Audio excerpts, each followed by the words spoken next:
वनेश्वरी तवैव पदारविन्दम्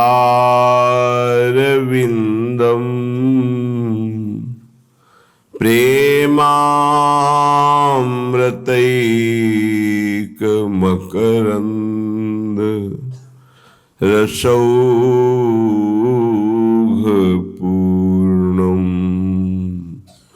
हृद्यर्पितं मधुपतेः स्मरतापमुग्रम्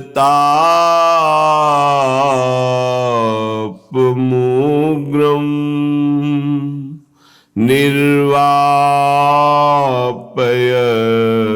परमो शीतलमाश्रय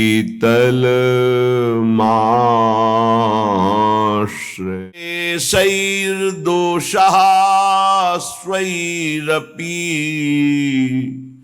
चवलितोर्दुर्मतिरपि प्रसादात् यस्यैवाविद्महो राधा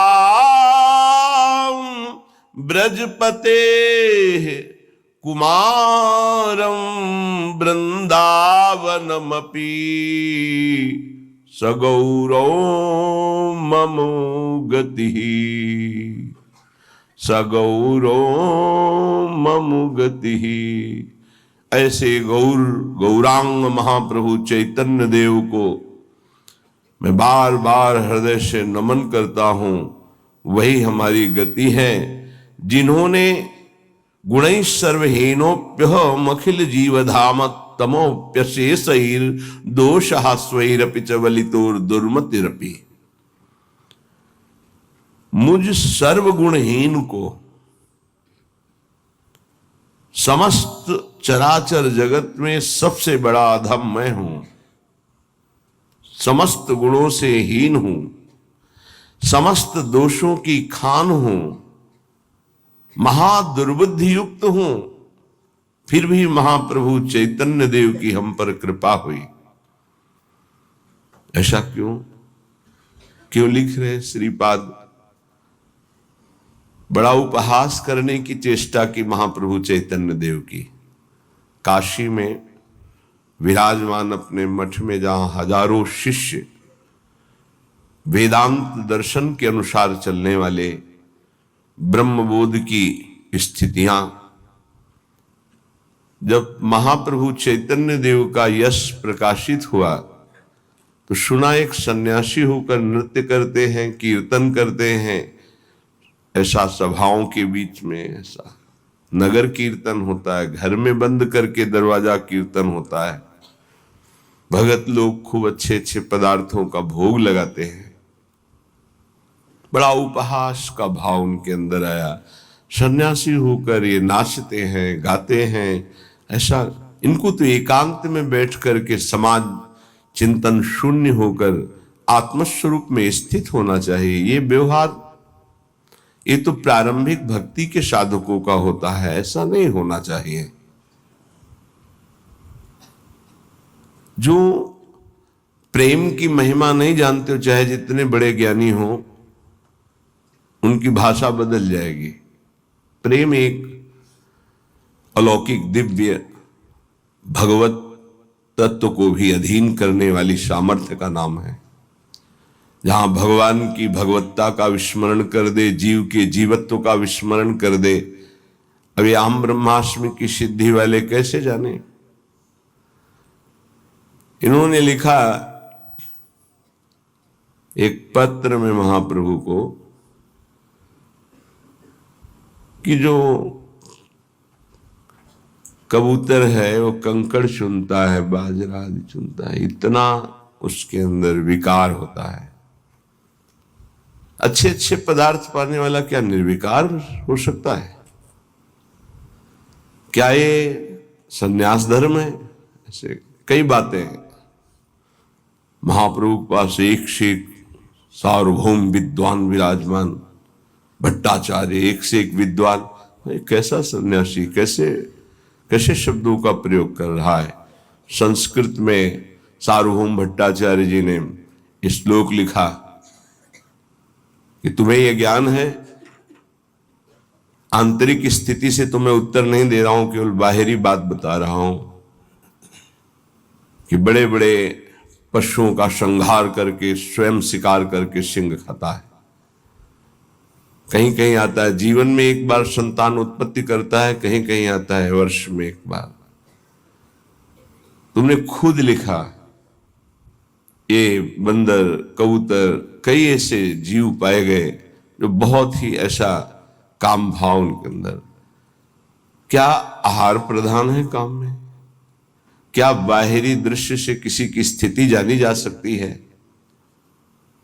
पर उनको अपने ज्ञान के आगे कुछ समझ में नहीं। सार्वभौम भट्टाचार्य जी ने कहा प्रभु आदेश कीजिए, पूरी काशी में सबको बैठाल कर अगर इनको परास्त न कर दे तो बता। बहुत अद्भुत विद्वान सार्वभौम भट्टाचार्य जी।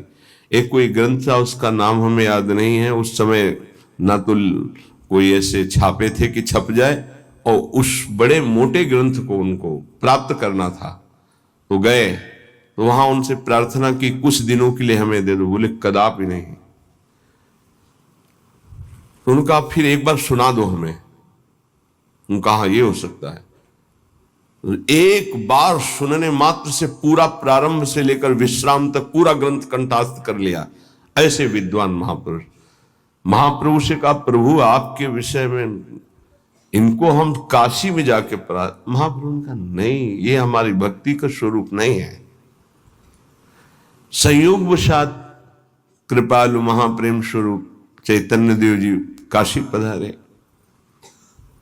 अब एक भगत जो प्रबोधानंद जी से भी परिचय रखता था और महाप्रभु की सेवा में भी,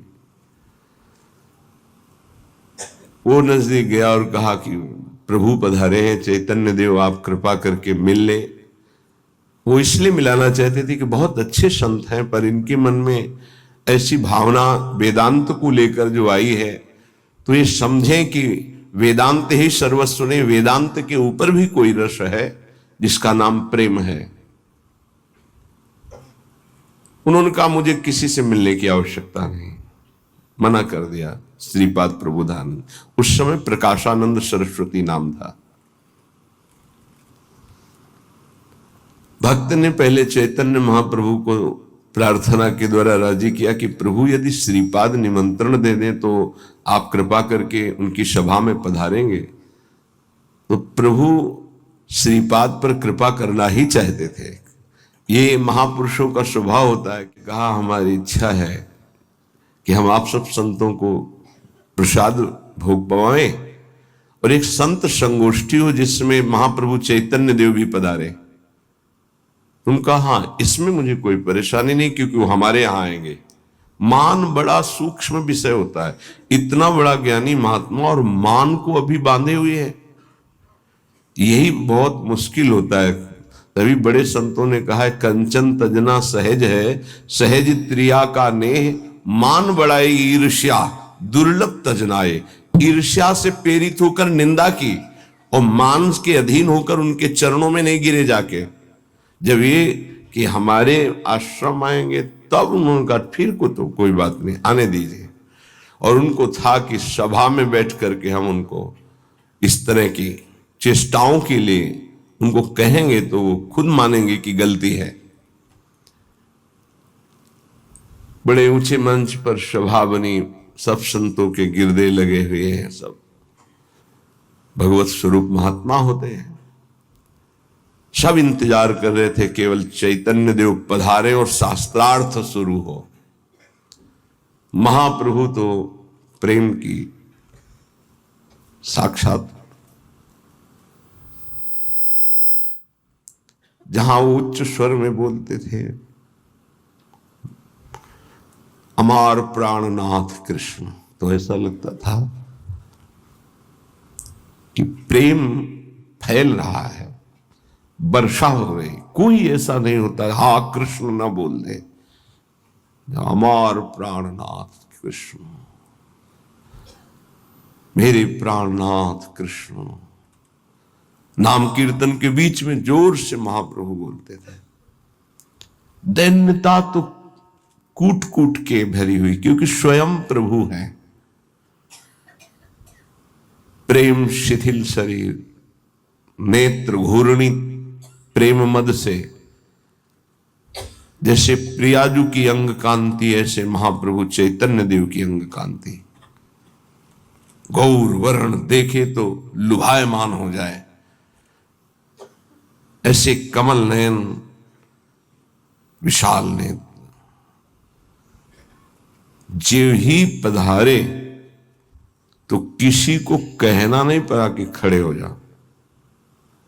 जितने सब थे उनकी रूप माधुरी को देखते ही खड़े हो गए। श्रीपाद फिर भी नहीं कहा बैठो बैठो, आने दो ना उनको। एक भगवत प्रताप होता है, जैसे रावण की सभा में जब हनुमान जी को बांध के लाया गया तो सब खड़े हो गए आश्चर्यचकित होकर। किसी की हिम्मत नहीं थी कि आसन में बैठा रहे। इतने बड़े महापुरुष राम भक्त पधारे, सब खड़े हो। रावण सबसे बैठ जाओ बैठ जाओ, इसका सम्मान थोड़ी करना है। वो तो असत अविद्याग्रसित, लेकिन ये विद्या के पारंगत विद्वान पर मान का कुछ ऐसा स्वभाव होता है कि वो अपने आगे किसी की नहीं चलने देता। महाप्रभु बैठ गए जहां सबके चरण धोए गए थे, वो उस जगह पर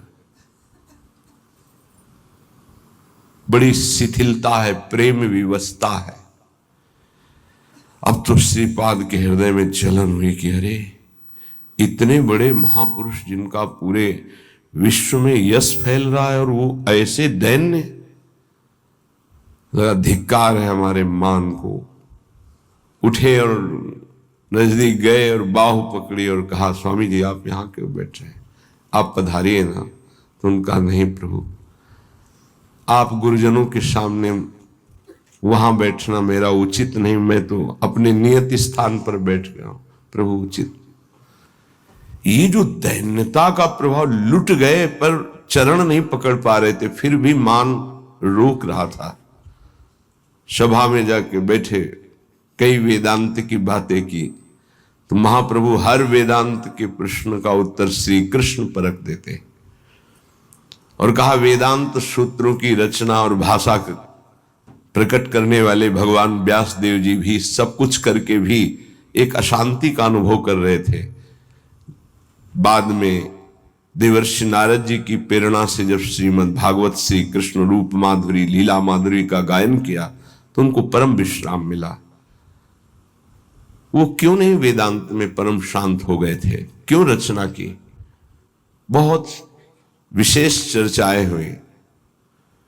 श्रीपाद प्रभावित तो हुए पर बार बार तर्क उठ रहा था, क्योंकि बहुत बड़े विद्वान थे। महाप्रभु वहां से पधारे, भावावेश में एक दिन काशी के किनारे घाटों में कीर्तन महाप्रभु का, और ये भी विश्वनाथ जी के दर्शन करने के लिए जा रहे। जे ही देखा अश्रुओं की धार रोमांच, और वो कृष्ण नाम की माधुरी छाई हुई थी काशी में। अब लगा कि हे अब नहीं, अब मान का बोझा मैं नहीं ढो सकता। गए, दंड रख दिया चरणों में, साष्टांग लौट गए। प्रभु अब नहीं, बहुत रोका अपने को। इस मान ने मुझे बहुत दुख दिया, और इसी मान ने आपको उपहासास्पद वचन कहे। प्रभु अब इस अधम को स्वीकार कर लीजिए। महाप्रभु श्री भावावेश में उठाए और कहा प्रकाश तो हो चुका है पर प्रबोध नहीं हुआ।